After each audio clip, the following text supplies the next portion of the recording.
Okay, take a look, please. Take a look. We're going to get through probably most. I don't know if we'll get through all the division today, but we'll get through most of it, and that's the first 2 assignments. There's only going to be 4 total assignments for this unit. So dividing radicals. When we divide radicals, we're going to use this quotient rule. Let me write this bigger. The quotient rule is this. The nth root of A divided by the nth root of B. So if I have the same index in both radicals, in the numerator and denominator, I can combine those into one root of a quotient, okay? That is sometimes very useful. Like, look at this case right here. Number 2, if we can't absorb that 2 into the 1250, then I'm stuck having to rationalize the denominator with a 4th root on the bottom, okay? Which we can do, but it's a little bit of work, right? So we always want to see if we can take advantage of the fact that we've got like radicals here. So are we able to do something convenient? Well, we are, right? For one thing, we could simplify the quotient of the coefficients. What's 36 over 9? 4. And the reason I can do this is because everything's being multiplied, right? So that's giving me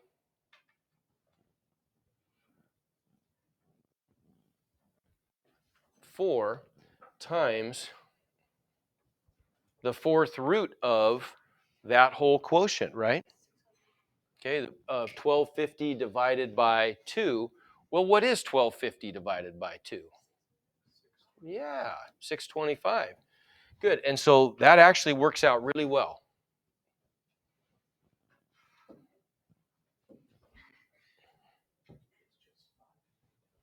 Yeah, what is the 4th root of 625?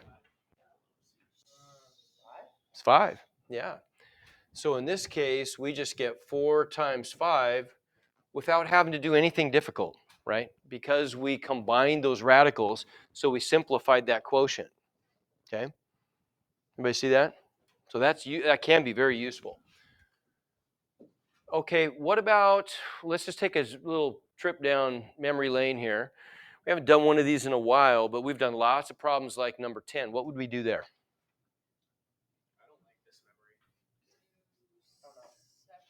We separate them. Good, because we would try to simplify that fraction, but we can't, right? 8 over 15 is stuck with that. So we separate it into separate square roots on the top and the bottom. What's next? Say it again. Multiply by square root of 15. Okay, good. But is there anything we can do first to just keep things small? Yeah, simplify either of those radicals that I can. I can't simplify the bottom, but the top, it's going to break up into 3 2s, so I get a couple of 2's and a single 2, right? So on the top, I'm just going to get 2 radical 2. On the bottom, I get square root of 15. Okay, now we got to rationalize the denominator. So what do we do? Good. We're going to multiply top and bottom by square root of 15. Okay, why do we really do that? Here's why we do that. Because then that gives me the square root of 15 times 15, which gives me a square root of a couple of 15s. So it just gives me 15, right? Couples go out. So I get 15 on the bottom. And on the top, I get 2 times square root of 2 times square root of 15. Those are the same types of radicals. I have the same index. So those are inside numbers that I can multiply, right?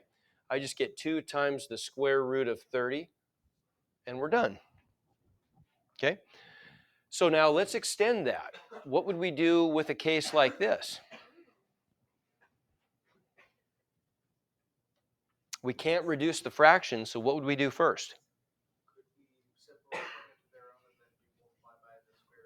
Okay, we're gonna break them into separate radicals.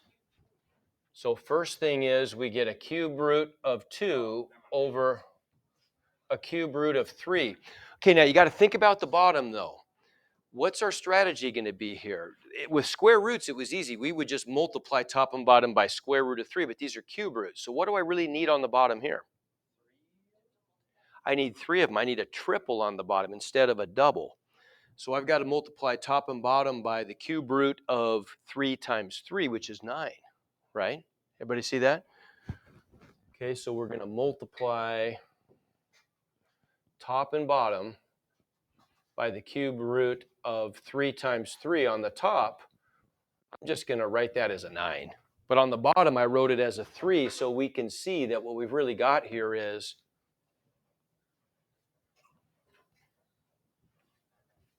a triple, right? So what is the cube root of triple 3's? 3, right? There's the whole point. I got rid of the radical. So then on the bottom, we've got our 3. On the top, we've got a cube root of, well, I've got the same kinds of roots, so I would just get 2 times 9 is 18. Are there any triples in 18? Aren't going to be, are there? Right? Because 8 doesn't divide into 18, neither does 27, obviously, right? So that's our final answer. Okay, give me 1 to 5. Does that make sense? Okay. So what would I do with, okay, so that gives you a shot of those. You'll get lots of practice on these on this assignment. What about number 14? What would I do there?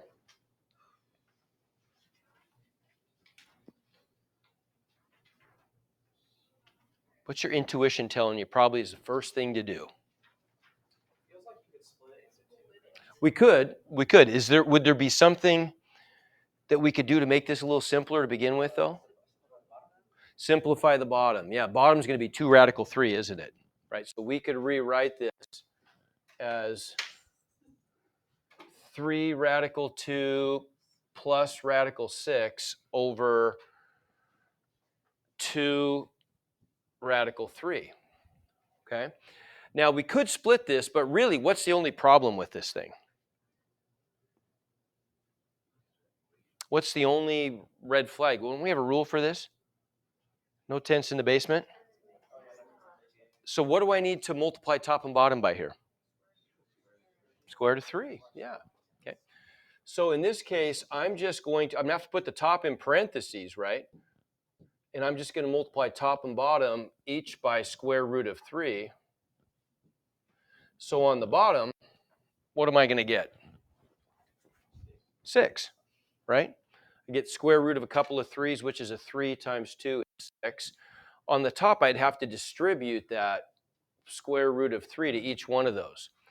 So what is 3 radical 2 times radical 3?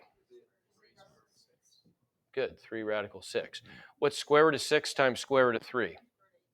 Square root of 18, which is?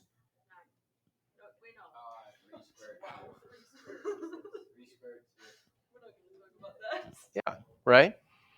Because the 6 is going to give me a 2 and a 3, so what am I going to get? I'm going to get 2 times 3 times 3 inside my square root.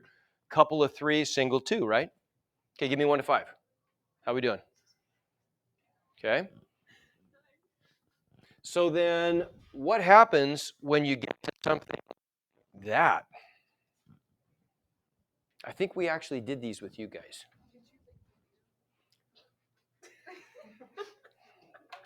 What would we do there? What do you think? There you go. Okay, so the rule is if we are dividing by radicals, if you have a binomial denominator, if we're talking about square roots, you multiply the numerator and the denominator by the conjugate of the denominator. Okay, so we would multiply top and bottom each by 3 plus 4 radical 6. Okay, so watch how this develops here.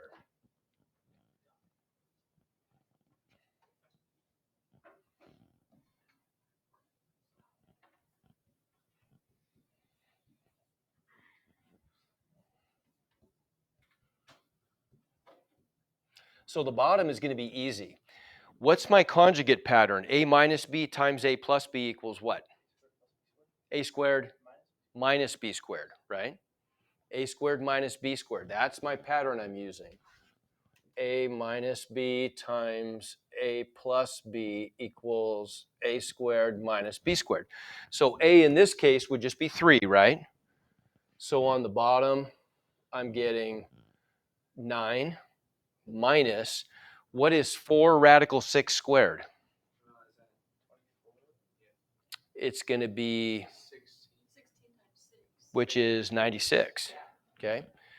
It's 96, and the way I get that is 4 times the square root of 6 squared.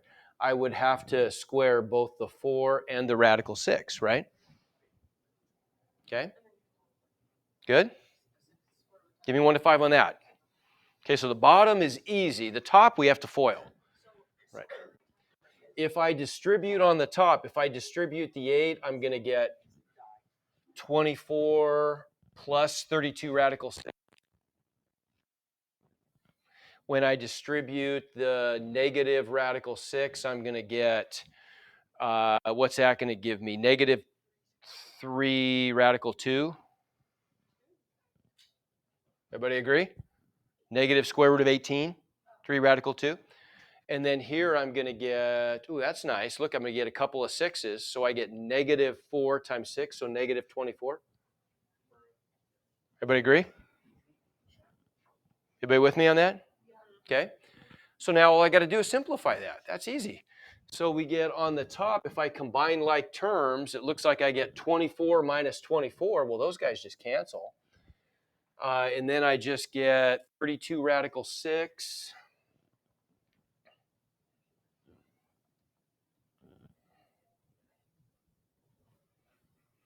minus 3 radical 2 divided by 9 minus 96 is negative 87. But we really don't want to have a negative on the bottom, do we? Right? So what would we do with that negative?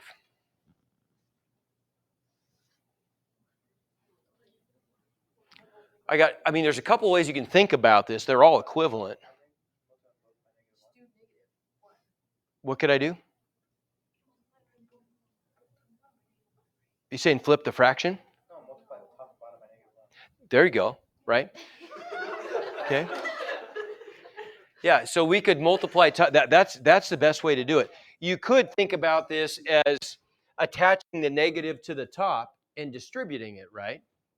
That's okay to do. Or just multiply top and bottom by -1 to make the bottom positive. Either way, we're going to get 87 on the bottom, and on the top, this term becomes positive and that term becomes negative. Now, this is my own little, I'm not a very neat person in the real world, but mathematically, I'm actually pretty nice and tidy. I always like to put the positive terms first so I can write fewer symbols. Then I only have to write a minus sign instead of saying a negative something plus something. See what I'm saying? It's a little more economical. So let's put the 3 radical 2, the positive one first, minus 32 radical 6, and there's my answer. Okay? Good? Give me 1 to 5. Man, you guys are getting this stuff? It's so easy. Gosh. Okay, ready for a little board work? Sure. Go. Well, 5, but we'll try to get the top one. See if you can get that one.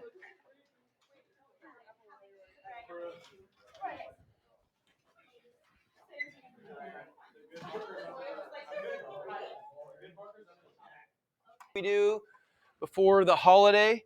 So all we had to do here, right, on this one, we can't reduce 6 over 25, so we split it up into separate radicals.